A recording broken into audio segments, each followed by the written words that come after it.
यशोदा जागी झाली आणि पाहते तो सावळ्या वर्णाचे तेजस्वी बालक झोपलेले दिसले. तिने बालकाला मांडीवर घेऊन प्रेमाने पाहिले. त्याचे जावळ सुंदर दिसत होते. बाळ 2-3 महिन्यांसारखे मोठे दिसत होते. बाळाचे मनोहर रूप बघून त्याला कोठे ठेवू आणि कोठे नको असे तिला झाले. बाळ जागे झाले. यशोदेकडे पाहत त्याने हास्य केले. उजव्या पायाचा अंगठा धरून मुखात घातला आणि तो चाखू लागला. यशोदेला मुलगा झाला ही बातमी सर्व गोकुळात पसरली. सर्वांना आनंद झाला. रोहिणी व सर्व गवळणी तिला व कृष्णाला पाहण्यासाठी नंदाच्या वाड्यात आल्या. नंदाच्या घरात दाटी झाली. सर्वांना बसण्यासाठी नंदाने दारात मंडप उभारले. मंडपात नाना तऱ्हेची मंगलवाद्ये वाजू लागली. सारे वातावरण आनंदाने भरून गेले होते. देवांची आकाशात दाटी झाली.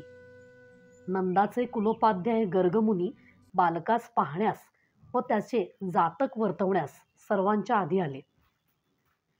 नंद मंगल स्नान करून मुलाचे मुख पाहण्यास निघाले. पुण्यवाचने झाली. नंदाने पुत्रजन्मानिमित्त 2 लाख गायी, नाना प्रकारची रत्ने व भरपूर अलंकार वस्त्रे दान केली. गवळ्यांनी नंदाची पूजा करून त्याला मोठे मोठे आहेर अर्पण केले. गवळणींनी यशोदेला अक्षय वाणी देऊन तिचा गौरव केला. बाळाला पाहताच प्रत्येक गवळण आनंदाने त्याचे कौतुक करू लागली. नंदाने कृष्णाच्या मुखात मध घातले, पायात पैंजण घातले. केशरी, चंदेरी, सोनेरी वस्त्र नेसलेले अशा स्वरूप सुंदरी गोपी हळदी कुंकू लुटीत होत्या. त्या स्वरूप सुंदर गोपी नंद बाळाला पाहून नाना प्रकारच्या कल्पना करू लागल्या. शेवटी त्यालाच दृष्ट लागू नये म्हणून यशोदेने पदराखाली झाकून घेतले. ज्या मंदिरात गोपाळ कृष्णाचा जन्म झाला होता ते मंदिर सजवण्यात आले. मंदिराच्या भिंती केशर कस्तुरीने सारवल्या. वर मनमोहक चांदवे लावण्यात आले. सभोवताली मोत्यांच्या झालरी सोडल्या. मध्यभागी सुंदर रत्नजडित पलंग ठेवला. यशोदा श्रीकृष्णासह जाऊन त्यावर बसली.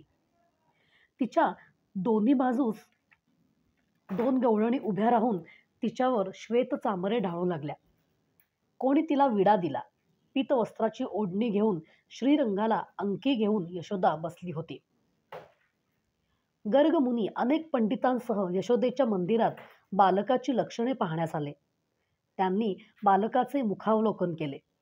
बालकाचा हात पाहून, जन्मकाळाची वेळ पाहून गर्गमुनी म्हणाले, यशोदे, तुझे भाग्य थोर आहे.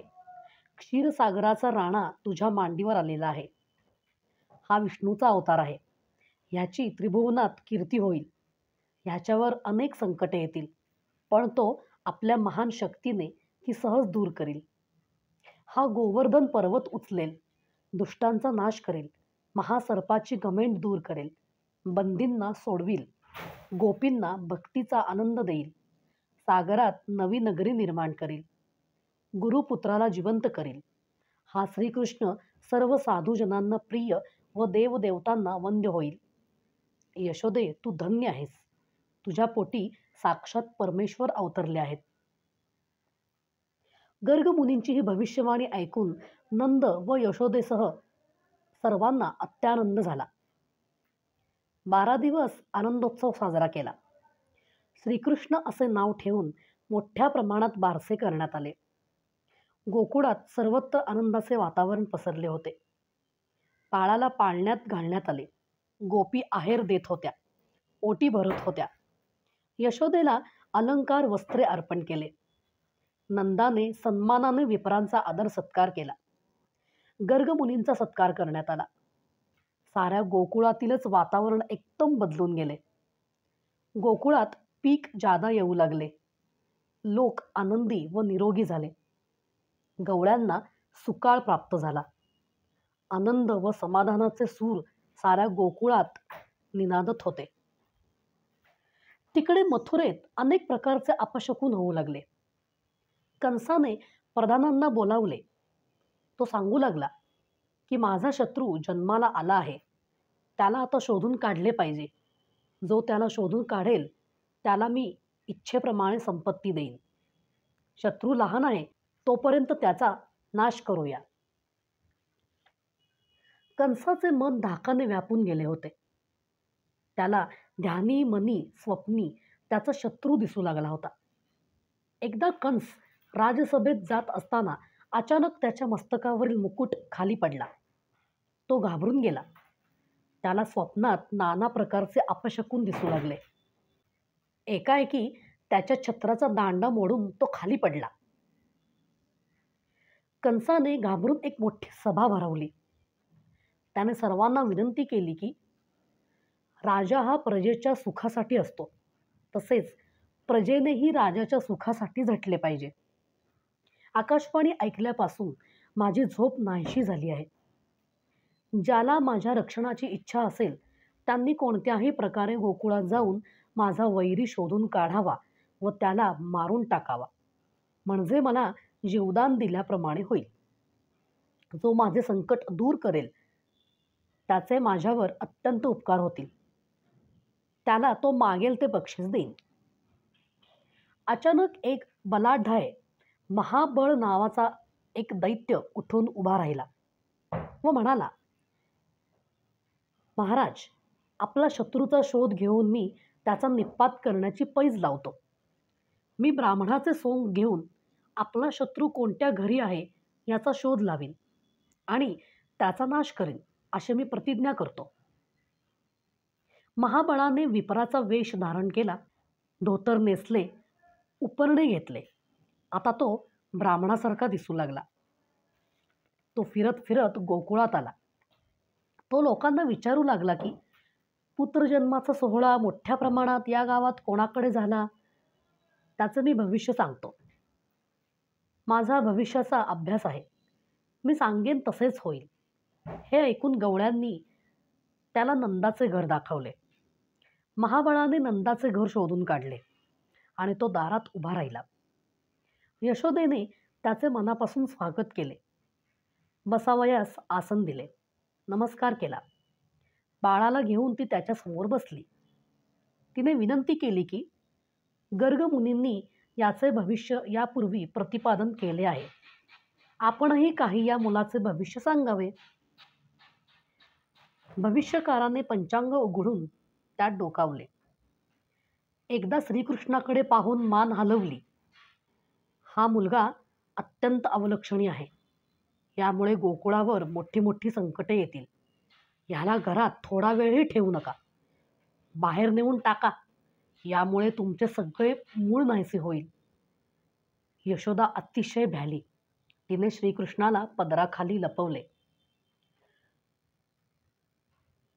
तो ब्राह्मण बोलत असतानाच घरातील निर्जीव वस्तू सजीव झाल्या.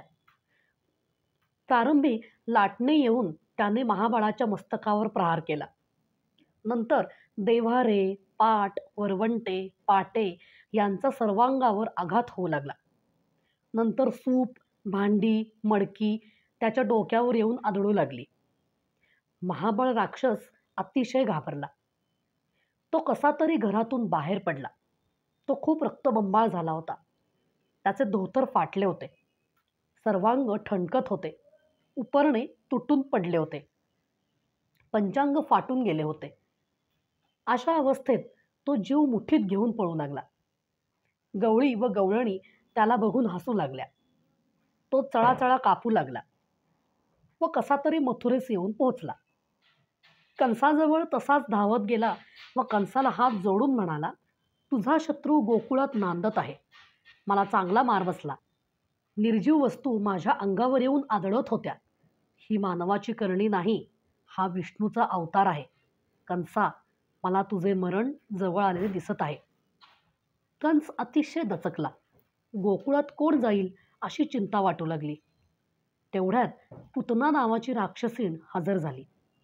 ती बोलू लागली की महाराज, आपण काही घाबरू नका. मी अनेक प्रकारच्या कला जाणते. मी मायाविणी आहे. मी तुमच्या शत्रूला कपटाने सहज मारू शकेन. मी स्त्री रूप घेईन, त्याला विषाचे स्तनपान करीन आणि ठार करीन. महाराज, मला आज्ञा द्या. माझा पराक्रम पहा. हे ऐकून कंसाला खूपच आनंद झाला. त्याने पुतणेला वस्त्रे भूषणे देऊन तिचा गौरव केला व तिला निरोप दिला. पुतणेने लावण्यवती स्त्रीचे रूप धारण केले. डोळ्यात काजळ घातले, अंगावर नाना प्रकारचे सुवर्णाचे अलंकार घातले, पायात पैंजण घातले. तिचे रूप मनोहर दिसू लागले. तिच्या सौंदर्यामुळे ती राक्षसीण आहे असे कोणासही वाटेना. पूतना नंदाच्या घरी आली. तिचे लावण्य सुंदर रूप बघून ही कोणीतरी स्वर्गीची देवांगना असेल असे समजून यशोदेने तिचा आदर सत्कार केला. ती आपल्या बाळास पाहावयास आली आहे असे समजून यशोदेला फार आनंद झाला. पूतना कृष्णाच्या पाळण्याजवळ गेली आणि पाळण्यात खेळत असलेले ते सुंदर बालक पाहून म्हणाली, आम्ही स्वर्गात राहतो. आपला पुत्रही परब्रह्म अवतार आहे. तोही स्वर्गातून पृथ्वीवर अवतरला आहे. त्यामुळे आमची जुनी ओळख आहे. कृष्ण मात्र पुतनेकडे बघून हसत होता. पूतना कृष्णास म्हणाली, अरे, तू इकडे पळून आलास? माझी ओळख विसरलास काय? असे म्हणून तिने कृष्णाला उचलून घेतले. त्याला घेऊन ती खाली बसली. तिने कृष्णाला पाजवायला घेतले. तिचे दूध विषाने भरले होते. पुतनेला वाटले विषपान करताच बाळाचा जीवच जाईल. पण कृष्ण तिला काही सोडेना. त्याने सारे विष ओढून घेतले. पुतना घामाघूम झाली. तिचा जीव कासावीस झाला. तिच्यातील सर्व दूध संपून गेले. आता कृष्णाने रक्त शोषायला सुरुवात केली. तेव्हा तिचे अंग थरथर कापू लागले. तेव्हा अंगास आळेपिळे देऊन तोंड वेडे वाकडे करून ती कृष्णापासून स्वतःला सोडवण्याचा प्रयत्न करू लागली. तो प्रयत्नही व्यर्थ गेला. पूतना मोठ्याने ओरडू लागली, कृष्णा, मला सोड. माझा जीव कासावीस झाला आहे. मी तुझ्या गोकुळात पुन्हा कधीही येणार नाही. तू मला आता सोडून दे. कृष्णा, कृष्णा असे म्हणून ती मोठ्याने ओरडू लागली व तिने आपला प्राण सोडला. तेव्हा पूतनेचे मूळ राक्षसिणीत रूपांतर झाले. यशोदा आवाज ऐकून धावत आली. पाहते तो अकराळ विक्राळ मोठे दात असलेली भाळी शेंदूर लावलेल्या अशा विशाल देहाची राक्षसीण तिथे मरून पडलेली होती. कृष्ण तिच्या छातीवर होता. हे भयंकर दृश्य पाहून यशोदेने सर्वांना हाका मारल्या. एका गवळ्याने चटकन पुढे होऊन कृष्णाला उचलले. यशोदेने बाळाला छातीशी धरले आणि आज माझ्या बाळाचे संकट टळले असे म्हणून ती रडू लागली. एवढ्यात मथुरेहून नंदही तेथे आला. त्याला ही भयंकर घटना कळाली.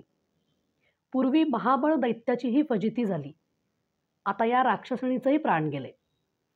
म्हणजे गर्ग मुनींचीही दोन्ही भविष्ये खरी ठरली होती. त्याने कृष्णाला जवळ घेतले आणि वात्सल्याने त्याच्या पाठीवरून हात फिरवला. पूतना राक्षसणीचे ते विशाल रूप पाहण्यासाठी गोकुळातील सारे लोक एकत्र आले. एवढी प्रचंड राक्षसीण छोट्या कृष्णाला का मारायला आली हे कोणासही कळेना. पण कृष्णाने तिचा नाश केलेला पाहून सर्वांना आनंद झाला होता. यशोदाने गवळणींना कृष्णाची दृष्ट काढायला सांगितली. त्या गवळणी पळत पळत जाऊन मीठ घेऊन आल्या आणि कृष्णाची दृष्ट काढू लागल्या.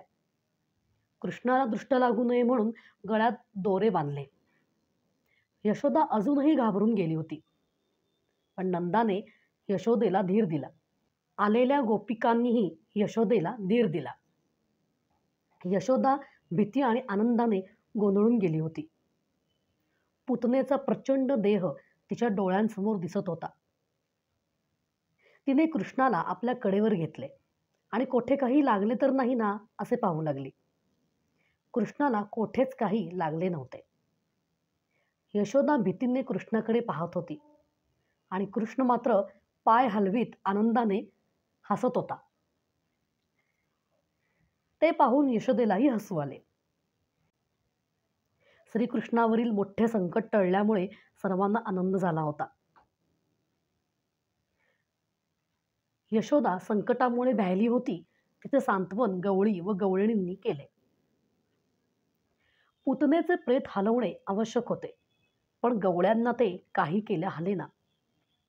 गवळ्यांनी त्याचे तुकडे केले व त्याला अग्नी दिला. ज्यावेळी अग्नी पसरू लागला, त्यावेळी सर्वत्र सुगंध पसरू लागला. श्रीकृष्णाने तिचे स्तनपान केले होते, त्यामुळे ती राक्षसीन पवित्र झाली होती. तिच्यातील सर्व दोष श्रीकृष्णाने म्हणजेच हरीने शोषून घेतले होते.